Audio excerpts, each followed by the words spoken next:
আর ধন্যবাদ জানাতে হয় একজন সাংবাদিককে, বিদেশে থাকে ইলিয়াস হোসেন নাম। আমার সাথে তার কোনো পরিচয় ছিল না, নাইও, জানি না শুনি না, কিন্তু জেলখানায় বসে তার একটা বক্তব্য শুনলাম, মনটা ভরে গেল যে আমার পক্ষে বলার মতো একজন লোক পাওয়া গেছে। খুব দ্রুত জেলখানা খালি করতে হবে। একজনের জন্য স্পেশাল অনুরোধ থাকবে সবার কাছে, জসিমউদ্দিন রহমানী। এই ব্যক্তিটার স্ত্রী নাই, ভাই নাই, বোন নাই, মা নাই, বাবা নাই, কোনো কারণ ছাড়া 12টা বছর ধরে এই লোকটাকে জেলখানায় আটকে রাখা হয়েছে জঙ্গি তকমা দিয়ে। কয়দিন আগে একবার ছাড়লো, সাথে সাথে আবার এই মিডিয়া তার পেছনে লাগলো, এই 71 সময় টিভি, এগুলো মিলে তাকে আবার ভেতরে ঢুকাইলো। অনুরোধ থাকবে, প্লিজ আল্লাহর ওয়াস্তে এই লোকটাকে খুব দ্রুত ছেড়ে দিবেন। অবশ্য তারপরে অনেকেই বলেছে, আল্লাহর নবী সাল্লাল্লাহু আলাইহি ওয়াসাল্লাম যখন লা ইলাহার ঘোষণা করলেন, সব নেতারা খেপে গেল, সব বন্ধুরা বিপক্ষে চলে গেল, একটা লোক পক্ষে দাঁড়াতে পারলো না। আল্লাহর নবী মনক্ষুণ্ণ হয়ে ঘরে চলে গেলেন। আল্লাহ তাআলা দেখতে পাচ্ছেন কিনা, সান্ত্বনা দিয়েছেন কিনা? তাব্বাত ইয়াদা আবি লাহাবিন ওয়া তাব্বা। আমার ভাইয়েরা, শুধু এখানেই নয়, আপনাকে মনে রাখতে হবে, এই কাজ করতে গেলে, আল্লাহর নবীর সুন্নাহ মানতে গেলে, আপনি পাতলা ফিনফিনে জামা গায়ে দিয়ে আতর গোলাপ পরে বসে থাকতে পারেন, আর মনে মনে ভাবলেন আমাদের হুজুর তো জেলখানায় যায় না, ওরা আমাদের হুজুরের বদদোয়ায় জেল চলে গেছে।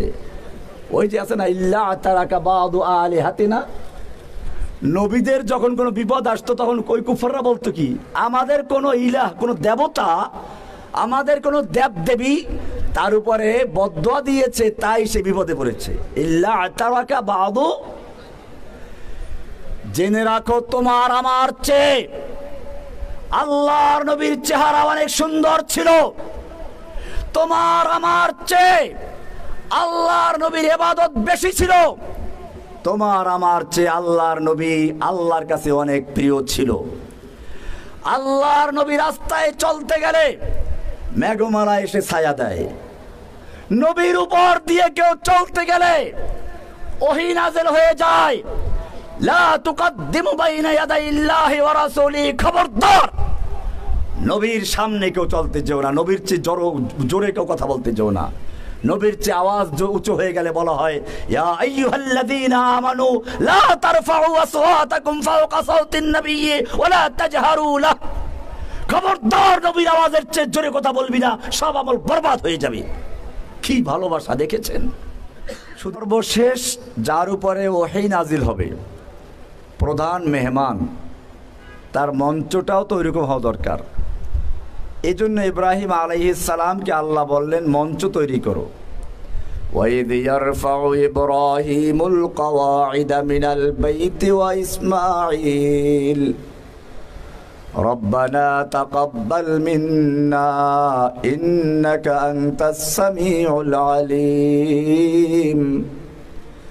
রব্বুল আলামিন, তোমার জন্য ঘর নির্মাণ করেছি, মাদ্রাসা নির্মাণ করেছি, তুমি কবুল করো। কি করো? আপনারাও যারা দিনের কাজ করতে যাচ্ছেন, ইদানিং যেটা দেখা যায়, সবাই কেবল প্রচারমুখী, কে কার আগে প্রচার করবে, কে কাকে প্রদর্শনী করবে,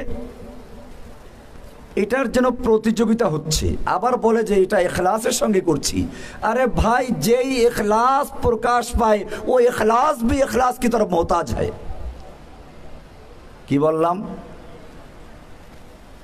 প্রত্যেকটা সূরার নাম ওই সূরার মধ্যে পাওয়া যায়, কিন্তু কয়েকটা সূরা আছে, যা সূরা বাকারা বলেন, বাকারা শব্দ ওই সূরার মধ্যে আছে, এরকম সূরা নাস, ফালাক শব্দগুলো ওই সূরার মধ্যে আছে।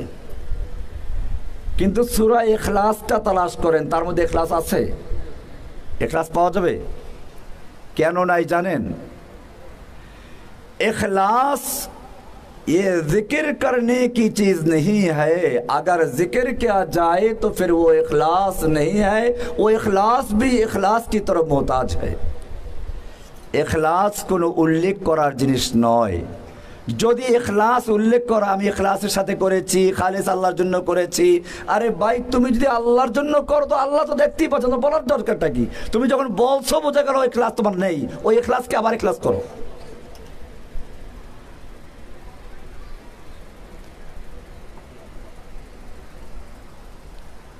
ওহী ইব্রাহিম আলাইহিস সালাম দোয়া করলেন, রব্বানা তাকাব্বাল মিন্না ইন্নাকা আনতাস সামিউল আলিম। এটা আপনাদের বিশেষ করে দায়ী যারা প্রত্যেকের খেয়াল রাখতে হবে। আল্লাহর কাছে রাতের বেলায় কেঁদে কেঁদে বলতে হবে যে আল্লাহ আমি যা করছি তুমি মেহেরবানি করে কবুল করো। এটা আমাদের জাতির পিতা ইব্রাহিম আলাইহিস সালাম শিখিয়েছেন। 2 নাম্বার, আপনার মাধ্যমে অনেকে দাওয়াত পাচ্ছে, দিনের পথে চলে আসছে, আপনি নিজে ঠিকমতো আমল করেন না। এটা যাতে না হয় এজন্য আমাদের জাতির পিতা 2 নাম্বার দোয়া করেছেন, রব্বানা ওয়াজআলনা মুসলিমাইন লাকা ওয়া মিন যুররিয়্যাতিনা উম্মাতাম মুসলিমাতাল লাক ওয়া আরিনা মানাসিকানা ওয়া তুব আলাইনা ইন্নাকা আনতাত তাওয়াবুর রহিম। রব্বুল আলামিন পিতা পুত্র মিলে তোমার ঘর তৈরি করছি, তোমার মাদ্রাসা তৈরি করছি, কবুল হয়ে গেল, কিন্তু আমরা কপাল পোড়া নিজেরা কবুল হলাম না, এমনটা যেন না হয়। রব্বানা ওয়াজআলনা মুসলিমাইন লাকা ওয়া মিন যুররিয়্যাতিনা উম্মাতাম মুসলিমাতাল লাক। আমাদের দুজনকে এবং আমাদের পরবর্তী প্রজন্মকে, আমাদের সন্তানদেরকে তোমার আনুগত্যশীল হয়ে থাকার জন্য কবুল করো। 3 নম্বর দোয়া করলেন, মাদ্রাসা হলো, মসজিদ হলো, ইমাম নাই। রব্বানা ওয়াবআস ফীহিম রাসূলাম মিনহুম ইয়াতলু আলাইহিম আয়াতিকা ওয়া ইউআল্লিমুহুমুল কিতাবা ওয়াল হিকমা।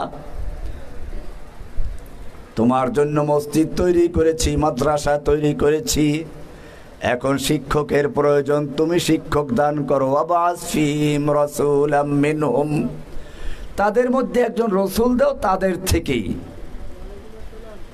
এখানে কি কাজ করবেন? ওয়া ইউআল্লিমুহুমুল কিতাবা ওয়াল হিকমা ইয়াতলু আলাইহিম আয়াতিক, যিনি আপনার আয়াত তেলাওয়াত করে করে আমার এই মসজিদকে, মাদ্রাসাকে, খানায়ে কাবার দরদেওয়ারকে আবাদ করবেন। 1 নাম্বার কাজ কি? ইয়াতলু আলাইহিম আয়াতিক, আপনার আয়াতকে তেলাওয়াত করবে। সুতরাং বোঝা গেল তেলাওয়াত একটা স্বতন্ত্র কাজ। দুর্ভাগ্য এখানে অনেক ছেলে পেলে আছে আমার লেকচার শুনে, অন্যদের লেকচার শুনে আমাদের সুরে কথা বলে, কিন্তু সব ব্যাপারে আমাদের সাথে মিল নয়। এমনও বহু লোক আছে যারা বলে না বুঝে কোরআন পড়লে কোনো সওয়াব নেই। এটা কি আমি কখনো বলেছি? আমার কোনো লেকচারে আছে? আমি এখান থেকে স্পষ্ট বলতে চাই, আমাকে যারা ভালোবাসো, বুঝে শুনে ভালোবাসো, স্পষ্ট বলি, কোরআন যদি না বুঝেও কেউ পড়ে সেও তেলাওয়াতে সওয়াব পাবে। এই আয়াত তার প্রমাণ। ইয়াতলু আলাইহিম আয়াতিক, এমন একজন রসুল পাঠাও যিনি তোমার আয়াতকে তেলাওয়াত করবেন। এটা প্রথম কাজ। বোঝা গেল তেলাওয়াত করলে সওয়াব পাওয়া যাবে। আল্লাহর রাসূল সাল্লাল্লাহু আলাইহি ওয়াসাল্লাম উদাহরণ দিয়েছেন, যে ব্যক্তি কোরআনের একটা হরফ পড়বে তার 10টা নেকি। উদাহরণ দিয়েছেন, এমন একটা উদাহরণ যে ওইটার অর্থ তুমি এমনি জানো না। লা আকুলু আলিফ লাম মিম হারফুন, আমি বলছি না আলিফ লাম মিম 3টা মিলে একটা হরফ, বাল আলিফুন হরফুন লামুন হরফুন মিমুন হরফুন। আলিফ একটা হরফ, লাম একটা হরফ, মিম একটা হরফ। অর্থ বলো কি আছে? এর কোন অর্থ আছে? তাহলে আল্লাহর নবী উদাহরণ দিলেন যে শব্দটা দিয়ে, যে হাদিসের অংশ দিয়ে, ওই শব্দের মধ্যেই তো অর্থ বোঝা যায় না, এমন শব্দ দিয়ে ব্যবহার করছেন। এতেও বুঝিয়ে দিলেন যে যদি কোনো ব্যক্তি না বুঝেও তেলাওয়াত করে সেও সওয়াব পাবে। যাক, অন্য প্রসঙ্গে চলে গেছি। ইয়াতলু আলাইহিম আয়াতিক, যিনি আপনার আয়াতগুলো তেলাওয়াত করে করে এই কাবাকে আবাদ করবে, আমার সন্তানদেরকে শিক্ষা দিবে। ওয়া ইউআল্লিমুহুমুল কিতাবা ওয়াল হিকমাহ, এবং তাদেরকে কিতাব ও হিকমতের তালিম দিবে। কি করবে? তাহলে তালিম দ্বিতীয় আরেকটা কাজ। তাহলে তালিমেরও গুরুত্ব আছে। আমি বলছি না আবার এ কথা যে না বুঝেই সারা জীবন পড়বে। আরে ভাই, বুঝে পড়তে হবে, শিখতে হবে। তার মানে এই নয় যে না বুঝে পড়লে অর্থ, না বুঝে পড়লে কোনো সওয়াব পাবে না। আমি সেটা বলার জন্য বলছি, বুঝতে হবে, সেটা সামনে আছে। ওয়া ইউআল্লিমুহুমুল কিতাবা ওয়াল হিকমা ওয়া ইউযাক্কিহিম, এবং তাদের আত্মাকে পরিশুদ্ধ করবেন, পরিষ্কার পরিচ্ছন্ন করবেন। দোয়ার মধ্যে কোনো ভুল আছে?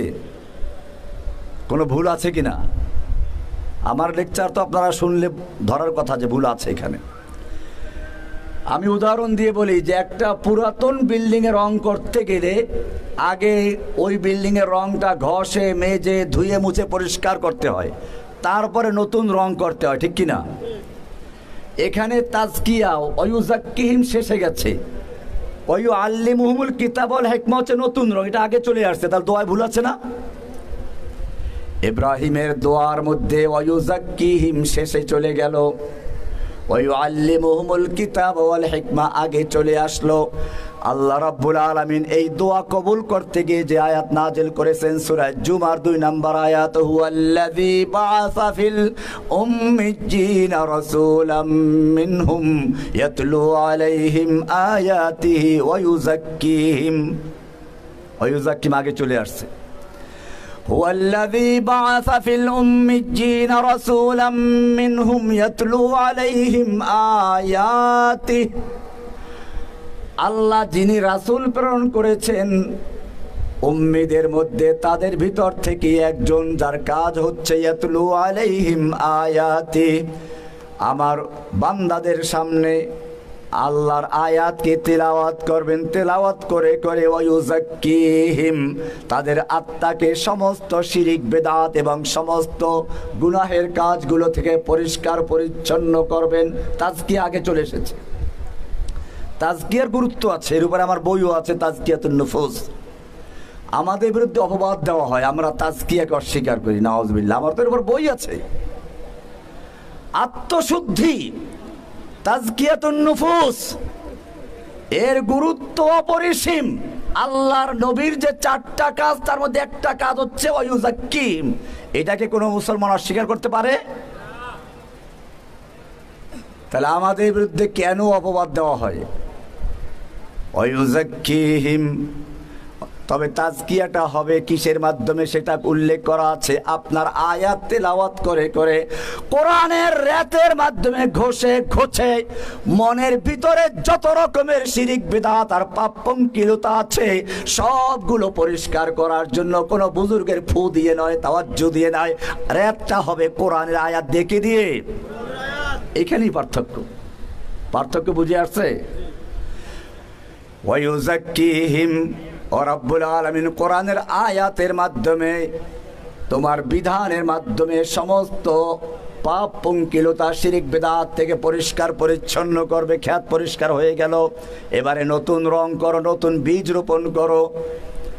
ওয়া ইউআল্লিমুহুমুল কিতাবা ওয়াল হিকমা, কিতাব ও হিকমার তালিম দান করবে। এই কাজটা কার? রাসূলের কাজ। কার কাজ? বলতে গেলে অনেক লম্বা, আমি এই চ্যাপ্টার এখানে শেষ করছি। বোঝা গেল আল্লাহর নবীকে আল্লাহ তাআলা 4টা কাজের দায়িত্ব দিয়েছেন। কয়টা কাজ? 1 নাম্বার কি? তিলাওয়াতে কিতাব। 1 নাম্বার কি? তেলাওয়াত করবেন না কেবল বক্তব্য শুনতে থাকবেন, তেলাওয়াত করতে হবে। 2 নাম্বার তালিমে কিতাব, 3 নাম্বার তালিমে হিকমা, 4 নাম্বার হচ্ছে তাজকিয়া, ইব্রাহিমের দোয়া। আল্লাহর দেওয়ার মধ্যে কি আছে? প্রথমে তেলাওয়াতে কিতাব, দ্বিতীয় তাজকিয়াতুন নুফুস, 3 নাম্বার তালিমে কিতাব, 4 নাম্বার তালিমে হিকমা। এই কাজগুলো যখন একজন লোক করে তখন সে মানুষ হয়। কি হয়? এর আগে কি না? এর আগে বানরের বাচ্চা ঠিকই আছে, এবারে কোরআন থেকে দলিল নেন। এটা আমার ভূমিকা ছিল, আসলে এই জায়গায় চলে আসছি। যতক্ষণ পর্যন্ত একজন লোক কোরআনের এলেম অর্জন না করে অতক্ষণ পর্যন্ত বাস্তবেই সে বানরের বাচ্চা, সে পশু। দেখেন না, এজন্য ঢাকা বিশ্ববিদ্যালয়ের থেকে যখন পহেলা বৈশাখে মিছিল বের হয়, কিসের মুখোশ পরে? ভুতুম, বাঘ, ভল্লুক, যত হিংস্র পশু আছে। তার মানে ওরা জাতিকে বুঝাচ্ছে, যেহেতু আমাদের কোরআনের ইলম নাই, হে জাতি তোমরা সাবধান হও, আমরা বাঘ, ভল্লুক আর উদ্ভুতুম পেঁচা হয়ে তোমাদের ধ্বংস করার জন্য বের হয়ে আসতেছি। আলহামদুলিল্লাহ, এখন সেই বিশ্ববিদ্যালয়গুলোতে কোরআনের ইলম চলে গেছে। এখন সেখান থেকে ভুতুম, পেঁচা, বাঘ, ভল্লুকের মুখোশ নয়, ইসলামের পতাকা নিয়ে বের হয়ে আসে, সাবিলুনা সাবিলুনা আল জিহাদ স্লোগান দিয়ে দিয়ে।